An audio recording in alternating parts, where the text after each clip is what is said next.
د پخوا زمانې کیسه ده. یو ډېر ښایسته کلی و، خو په دغه کلي کې به همیشه واورې کېدلې. په دغه کلي کې د ځمکې یو ښایسته ټوټه وه چې له دوو ورونو وه.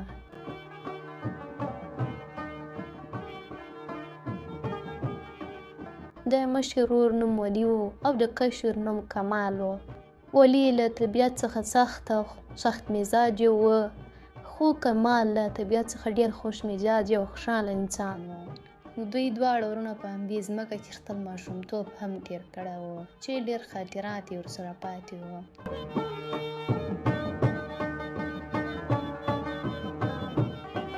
خو چې کله دوی لوی شول نو مشر ورور یې د ځمکې د تقسیم فیصله وکړه.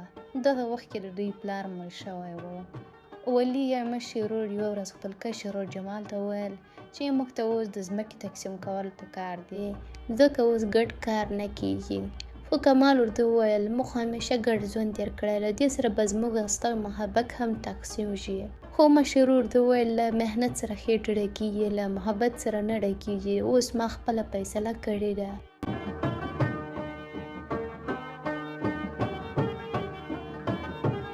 له دې څخه وروسته دواړو ورونو خپله ځمکه بېله کړه.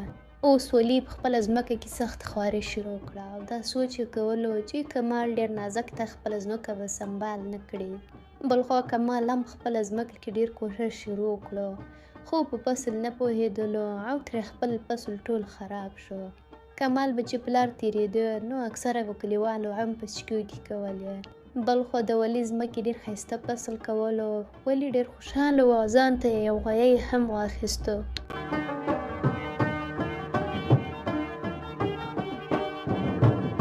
خو د کمال حالات دومره خراب شو چې اکثره به یې بچو وچه ډوډۍ خوړله.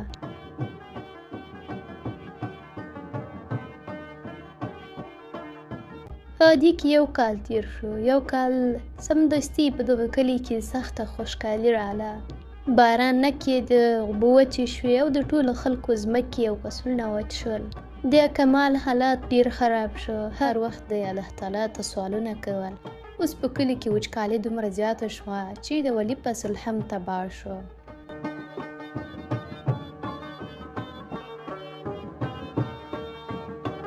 خو یوه شپه داسې راغله چې له هغې سره ټوله کیسه بدله شوه. اچانک په کلي کې سخت طوفان راغی او ډېر تیز باران شروع شو. باران او طوفان دومره ډېر شو چې د کمال د کور چت را پرېوتو او کمال سره د ښځې بچو باران ته دغسې ناست و. ولي ته اچانک کمال وریاد شو، لالټین یې واخیستو او په منډه د کمال کور ته ولاړو.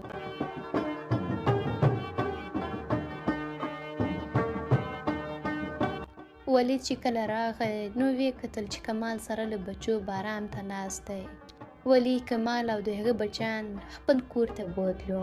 په سبا چې کله طوفان ودرېده په کلي کې ډېره تباهي شوې وه. ولي او کمال په خپله ځمکه کې ولاړ وو.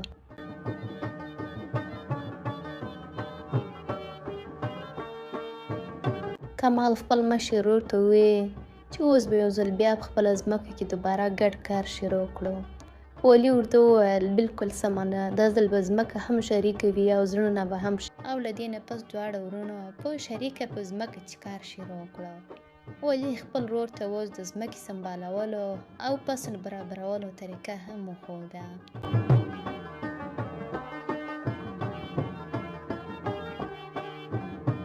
او په اخر کې د دواړو ورونو محنت او محبت رنګ راوړو. ډېر ښایسته فصل یې وشو. هغه فصل یې خرڅ کړو او ډېرې پیسې یې وګټلې.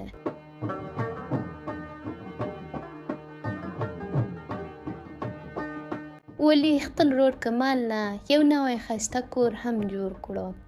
یوه ورځ ولي او کمال دواړه ورونه د غر د پاسه ولاړ وو. د خپلې ځمکې نظاره یې کوله. ولي کمال ته وویل چې موږ یو ځای وو نو ځمکه هم یو ځای وه، چې موږ جدا شو نو هر څه برباد شول. کمال ورته په جواب کې وویل چې زموږ زړونه یو ځای وي نو ځمکه به خپله ابادېږي. په دې کیسه کې زموږ لپاره دا درس دی چې ځمکه انسان ته رزق ورکوي، خو رشته انسان ته ژوند ورکوي. محبت وکړئ او مینه وکړئ.